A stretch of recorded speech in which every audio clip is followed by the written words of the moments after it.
be ydy Credo Nicea? Eleni, rydyn ni'n cofio cyfarfod mawr yr Eglwys yn Nicea yn y flwyddyn 325. Daeth esgobion o bob man i drafod beth yn union mae Cristnogion yn credu. Roedden nhw'n gwrthod syniad Arian, sef bod Iesu ddim yn hollol dduw. Ond dyw'r cred rydyn ni'n ddweud heddiw ddim jyst wedi dod o'r cyfarfod yna. Cafodd y drafft cyntaf ei ysgrifennu yn Nicea, ond cafodd ei addasu wedyn, yn arbennig yn Constantinople yn 381. Arweiniodd hyn at chrynodeb byr a grymus o ffydd Cristnogol sydd wedi para dros y canrifoedd.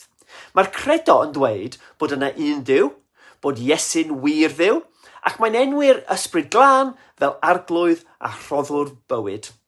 Heddiw, mae'r cred Nicea dal i cael ei adrodd gan yr Eglwys Uniongred, gan Catholigion Rhufeinig, gan Anglicaniaid a gan rhan fwyaf o eglwysi Protestanaidd.